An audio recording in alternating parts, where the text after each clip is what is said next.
Salut les amis de eSport TV, merci encore gars de la confiance renouvelée, merci de di like, merci de di abonné, merci également di bàyyi seen i commentaire gars yi di jégalu d'abord gars yi ci li nga xam ne nag moom mooy donc wàcc bat bi tuuti mais nekk ci liggéey rek ci yoon tamit moo tax gars yi mais di leen wax ne rek après dinañ gën a def débrief bi sur le plan technico tactique gën a dugg ci détail par rapport ak jongante bi am tey mais di wax aussi mbokki sénégalais yi nekk ci daal hôpital yi ci kër yi tëdd feebar duñu leen mës a fàtte yal na suñu borom fëgg seen bopp ngeen rek jàmm ñi dëddu àdduna aussi suñu borom xam ne àddina fi daw si te yéexee ñu gars yi ñi nekk ci kaso yi réseau judiciaire yóbbu leen fa ñu génn dellu seen i njaboot ñeneen ñi aussi seen jëf yóbbu leen fa ñu mën a xiiraat leen ci yoonu dëgg gars yi lan actualité bi ñuy waxtaanee mooy un peu def le point par rapport ak nga xam mooy match Sénégal Rwanda bi Sénégal bu jëloon 1-0 wax ci nag ki nga xam ne mooy donc Saliou Gueye di Ciss bi nga xam ne tey mooy homme du match ak Sadio Mané bi nga xam ne gars yi battra na gën na dugg ci record équipe nationale du Sénégal ba pare nekk actuellement meilleur buteur éliminatoire yi mais d'abord gars yi image bi lan la leen di fàttali li ma leen mën a wax jox comme indice rek mooy ñi ngeen di gis ci image bi donc ay kàngam lañ donc boo leen ma mënee wax ñoom ñëpp ñi ñan lañ ak jamono ji ci lan la ñu nekk dina baax trop en tout cas xam naa ñu bëri am na ñoo xam ne xamuñu woon ne ñi mës a ñoo nekk ñoom ñett mësuñu bokk équipe bu nekk nag si fonction bu bokkul pendant ce temps ballon d'or bi kii nga xam ne mooy Valbuena nee na Benzema mérite le ballon d'or Valbuena nag lu tax gars yi jël lii fësal ko mooy que ne moom ak Karim Benzema affaire sexté bi lañ jotaloon te bokk na sax li tax Karim Benzema ba jot a ñëw ci li nga xam ne mooy équipe nationale de France mais aussi lii di maillot donc yi ñi ngi commencé di wéy di génnaat dinañ jox leeral par rapport yenn vidéo yi maillot bi nag mooy may bokk na si maillot yu gën a rafet mooy maillot Atlético Bilbao bu Espagne Atlético Bilbao nag gars yi ku yàgg seetaan championnat Espagne xam nga leen équipe bu mag a mag la kàngam lañ et pendant ce temps aussi ñii di waa Belgique ak waa Allemagne gars yi seen match yi notamment Allemagne tey ak Belgique aussi seen match bi di ñëw dañoo jël décision sol maillot jigéen ñi maillot équipe nationale jigéen ñi mais format góor quoi gars yi parce que ñoom nee nañoo bëgg a jàppale jigéen ñi également si coupe d'Europe bi ñu jëm mais aussi wane ne football jigéen dañ ko war a gën a valoriser parce que gis ngeen jamono ji yenn jigéen ñi ngi kaas ne dañ leen war a jox nampaay yi jox góor ñi gën leen a jox gëdd par rapport yi ñuy fay góor yi et tout loolu tax nag Allemagne ak Belgique jël initiative aussi di leen si jàppale bu baax a baax et je pense que voilà sport moom noonu la et je pense que c'est une bonne chose pendant ce temps joueur allemand de l'année Kimmich lañ ko jox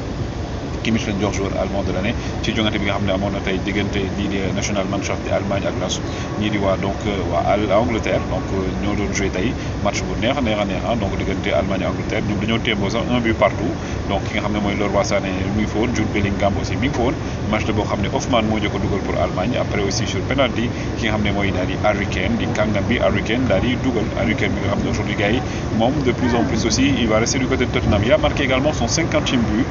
du côté de l'Angleterre loolu tax nag Harry Kane aujourd'hui moo nekk deuxième meilleur buteur en ligue au niveau de l'équipe nationale de l'Angleterre derrière ki nga xam ne mooy Wayne Rooney mi am 54 buts donc actuellement donc Harry Kane gars yi bokk na si ñoo xam ne aujourd'hui il est en train de battre aussi des records donc 71 matchs de gamme am 50 buts c'est quelque chose boo xam ne c'est à saluer par rapport ak aussi li mu def ak Angleterre et je pense que ni aussi aujourd'hui Angleterre aussi gars yi war nañ leen sóoraale parce que seen génération bi ñoom dañu yàgg a may joueur nag mais amuñu chance mais nag génération bi on espère que dañ dem fenn mais gars yi comme on dit bojo yee seen baay ñëw na Saliou Ciss ngi nii gars yi Saliou Gaynde Ciss je vous en ai toujours parlé gars yi di leen ko wax yàgg naa wax ne Sénégalais yéen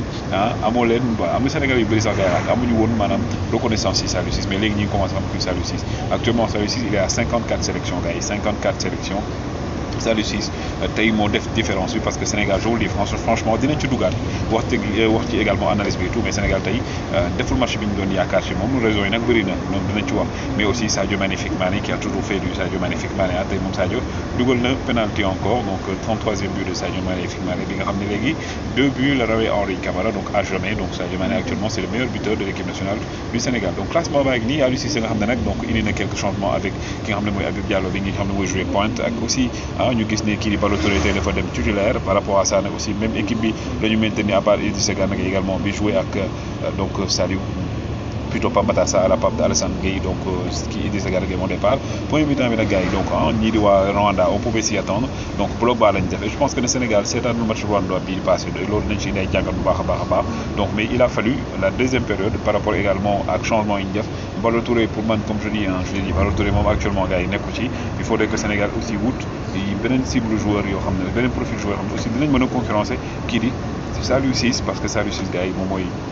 titulaire indiscutable loolu moom duñ ko dindi mais il a besoin également parfois am ku ko noppal et je pense qu'aujourd'hui gars yi Saliou Gaïndé Ciss gars yi na ko ñëpp jox cër ñu ko doon wax yëpp naan Saliou Ciss ayal yëpp bu yeboo ngeen baal ko bu yeboo suba gars yi ngeen génne meew wala soow daal di saraxe xam rek génn weexal parce que comme on dit Saliou Ciss aujourd'hui c'est l'un des wax naa leen ko keroog def naa analyse diggante moom ak kii Sabali nee na la ñoom ñaar ñaari SI ñaar donc muy plutôt SBC bi Sabali ak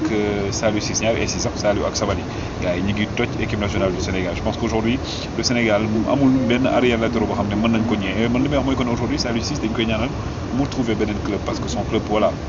est relégué mais Saliou Ciss comme je dis donc gars yi actuellement il mérite d'avoir un très très grand club première division c'est un joueur de première division ce n'est pas un joueur de deuxième division Saliou Ciss et que je pense qu'aujourd'hui également l'apport qu'il a montré au niveau de l'équipe nationale du Sénégal wala ne tey li ñu waxee naan Sadio dépendance noonu la ñu amee Sabali dépendance noonu la ñu amee Saliou Ciss dépendance aussi et que tey c'est lui qui a permis à Sadio Mané de marquer le but donc dans les arrêts de jeu penalty boo xam ne comme premier match CAN bi Sadio Mané qui marque encore dans les arrêts de jeu et je pense qu'aujourd'hui on retient la victoire on retient également les 3 points Sénégal mooy premier ci poulam Sadio Mané aujourd'hui qui est meilleur buteur de ces éliminatoires avec 4 buts donc c'est aussi un point positif mais comme je dis il y a beaucoup à faire il y a beaucoup également de choses à préparer yeneen échéance aussi septembre lay ñëw donc voilà fenêtre septembre aussi il faudrait que ñu renforcer le secteur il faudrait aussi que ñu jël état d'âme yi teg na le bañ a également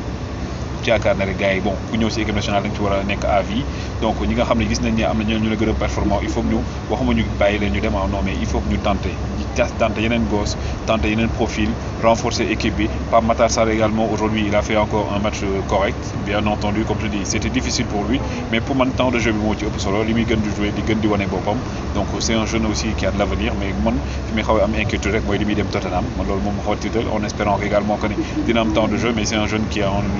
au niveau plutôt de la progression qui est en train de beaucoup progresser. Aliou Cissé également, il y a beaucoup à dire par rapport à aujourd'hui à choix de fait tout. Comme je dis, tout n'est pas rose. Aliou Cissé, c'est un excellent entraîneur, mais aussi comme on dit, tout ne peut pas être rose. Guys, c'était les informations que je voulais vous donner. Diego Lona qui brûle, comme je dis, après on va faire un débrief sur le plan technico-tactique, voir également le jeu du Sénégal à Rwanda, dans le Sénégal. Pendant ce temps, guys, je vais vous dire, vous pouvez vous abonner,